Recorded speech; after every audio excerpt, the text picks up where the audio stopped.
नमस्कार। इस वक्त आप हमें परमात्मा देव जी के channel the great Bundelkhandi farmer पर देख रहे हैं और हमारे वीडियोस में बहुत सारे कमेंट आप लोगों के आए हैं हमारे परमात्मा देव जी के लिए। तो हम परमात्मा देव जी से हर एक कमेंट तो नहीं पढ़ सकते, लेकिन जो हमें लगते हैं तो उन कमेंटों को पढ़ते हैं, परमात्मा जी से उन कमेंटों के जवाब मांगते हैं। और ये सभी चूँकि आप सब हमें परमात्मा देव जी के चैनल पर देख रहे हैं तो पुनः आप सभी का हम स्वागत करते हैं और जनता का राज पर आप जो वीडियोस देखते हैं उसके लिए आपका बहुत बहुत धन्यवाद।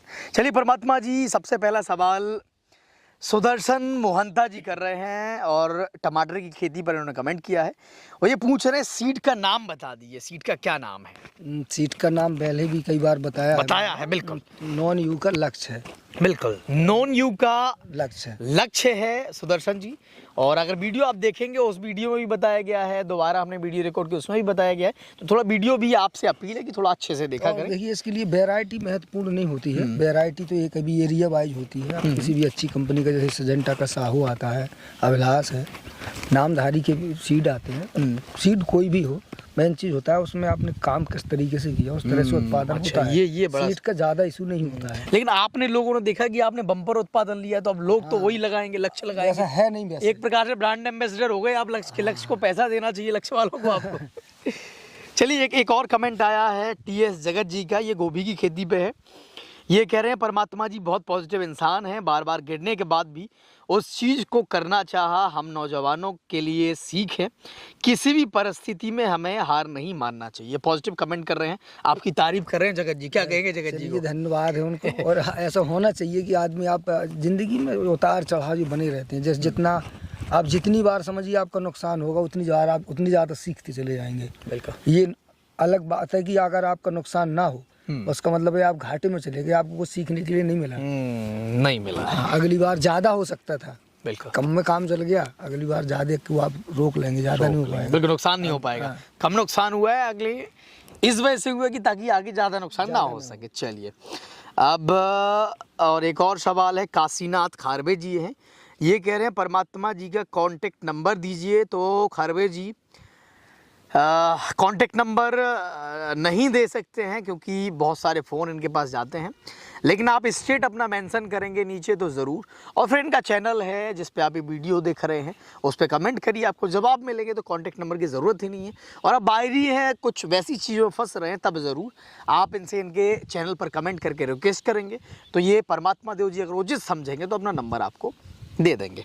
और आगे और कमेंट है, ये लोचन मुंडा जी कह रहे हैं कि ये टमाटर कब लगाया था और कौन से स्टेट में लगा है। ये अपन लोगों ने प्रताप जी की जो खेती टमाटर की कवर की है, अच्छा, उस पर इसके बारे में पूछ रहे हैं। लेकिन इसके जवाब के साथ ये जवाब और दीजिएगा कि कब कब टमाटर लगा सकते हैं पुनः। टमाटर आप ऐसा कहिए कि जैसे पूरी साल लगाया जा सकता है। आप टमाटर जैसे रेट को टारगेट करके लगा रहे हैं या उत्पादन को टारगेट करके लगा रहे हैं। जैसे अगर आप रेट को टारगेट करके लगा रहे हैं तो आपको फिर यहाँ फरवरी में और जुलाई के पहले हफ्ता में या जून के लास्ट हफ्ता में करना चाहिए।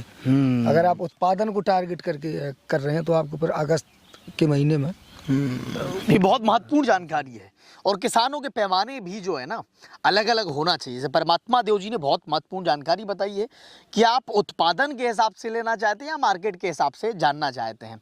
तो आप खेती करते हैं तो ये भी ध्यान दें कि मार्केट कैसा है, भाव हमें कैसा मिलेगा। क्योंकि अगर फसल कम हो रही है, भाव अच्छा मिल रहा है तो एवरेज हो गया, एवरेज हो गया। और अगर फसल उत्पादन ज़्यादा हो रहा है और रेट कम मिल रहा है तो भी मतलब बराबर हो गया। चाहेंगे आप वहीं, लेकिन अगर आप सुरक्षित समझें तो पहले उत्पादन को टारगेट करिए। मार्केट को टारगेट तो आप कभी भी कर लीजिएगा। अगर नए हैं तो नए वालों को हमेशा मैं यही कहूँगा कि आप उत्पादन को टारगेट करिए। बिल्कुल। उसके बाद जब आप एक्सपर्ट हो जाए, आपको लगे कि हाँ मैं कर सकता हूँ, फिर आप मार्केट टारगेट करिए, कोई दिक्कत नहीं। बढ़िया।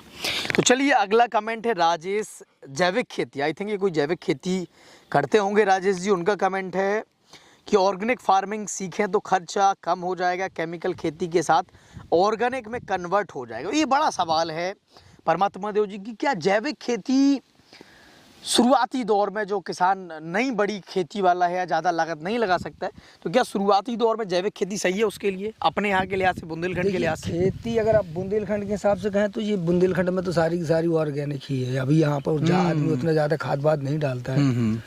और ऑर्गेनिक का ये फंडामेंटल मैंने इस पर काफ़ी दिमाग लगाया। तो अगर मैं कहूँ कि तुझे ऑर्गेनिक बस एक पैसा कमाने का एक फंडा है पैसा वालों के लिए, एक किसान इससे पैसा नहीं कमा पा रहा है इस समय, क्योंकि ऑर्गेनिक चीज़ें एक तो आप कर नहीं पाएंगे, कर नहीं पाते हैं, और जो चूँकि बुंदेलखंड का एरिया है तो किसान उतना एक्टिवेट नहीं है, और अगर जो करता है तो उसका मार्केट नहीं है। किसानों ने की बिल्कुल, उत्पाद आखिर कहाँ लेके जाए, जाए, क्योंकि उसमें आई थिंक लागत भी ज्यादा ही लग जाएगी। लोग कह रहे हैं कि लागत कम आएगी। दो चीजें ऑर्गेनिक के लिए, या तो आपको पॉली हाउस चाहिए। हाँ, आप सोचें कि मैदान में ऑर्गेनिक हो, अगर कोई कह दे संभव ही नहीं है, मैंने कर लिया, तो वो झूठ बोल रहा है। कीट पतंगे हैं, वो नहीं हो पाएगा। जैसे सीजनली हो जाएगा, जैसे आप इस समय गोभी की क्रॉप को आप लगा दीजिए, 1000% ऑर्गेनिक हो जाएगी इस समय। अब लगाएं, रोपें, आप रोपाई करिए, ये टाइम है, नवंबर में आप रोपाई करिए, दिसंबर जनवरी में आपको बढ़िया ऑर्गेनिक मिल जाएगा। इस समय कीट नहीं होती। कोई भी सब्जी आप समझ लीजिए दिसंबर, जनवरी और फरवरी, ये 3 महीने साल में आप ऑर्गेनिक निकालेंगे। इसके बाद अगर कोई ऑर्गेनिक निकालता है तो भाई साहब बगल से कहीं ना कहीं कुछ ना कुछ लोचा होता है। आदमी मार्केट जाता है, वो कहता है कि मैं ऑर्गेनिक टॉनिक लेके आया, ऑर्गेनिक दवा लेके आया, नहीं होती है ऑर्गेनिक। उसके अंदर क्या होता है ये किसानों की बस की बात नहीं है, ये मुझे बहुत अच्छे से मालूम है। कोराजीन को ऑर्गेनिक के नाम से भर के और ब्लैक करके बेचा जाता है, तो ऐसा चल रहा है। कंपनियां कर रही हैं, वही केमिकल कंपनियां ऑर्गेनिक मटेरियल बेच रही हैं। ऑर्गेनिक, शुद्ध ऑर्गेनिक वो होता है कि आप बस केवल गोबर का खाद डालिए, गाय का मूत्र डालिए, बस ऑर्गेनिक हो गया। अगर आप मार्केट से इतनी भी चीज़ लेके आए, जैसे मान लीजिए आप ये बायो केमिकल चलता है, ऑर्गेनिक नहीं है भैया, बोले बायो ले लो। यार बायो क्या है, वो भी बड़ा बेकार है। तो मेरे हिसाब मुझे ऐसा लगता है कि ये पैसे वालों का पैसा खींचने के लिए है भाई साहब। तो चला है कि चला है, क्योंकि और फिर कोई खरीदेगा नहीं। अगर कोई वही नहीं है ना, 30 चीज है वो अपन 50 में बेच रहे हैं, और कलर भी अच्छा नहीं है। फॉर एग्जाम्पल गोभी या कोई चीज ले लें, मार्केट है, आप 50 रुपए की आप ऑर्गेनिक एक गोभी बेचेंगे, बगल में 20 रुपए का आदमी बेच रहा होगा, तो मालूम है आपके दिमाग में क्या जाएगा। आप सोचेंगे यार मर रहे हो तो तब तक कोई बचता नहीं। मैं अकेला थोड़ी हूँ जो इसको, बिल्कुल इसको खा, सभी लोग गेहूं हो कुछ भी हो। हाँ, और ये है जो 20 रुपए में बिक रहा है, तो यार ये कई क्विंटल बिक रहा है, और ये 5-10 किलो बिक रहा है।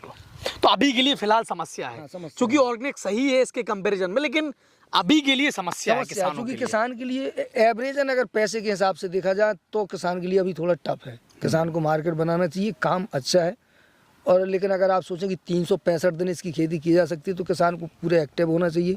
उसके लिए पॉली हाउस या ग्रीन हाउस हो, तब ये संभव है, वरना 365 दिन नहीं है। 365 दिन अगर करना है तो ये वैसे ही है कि आपको यही सब करना पड़ेगा।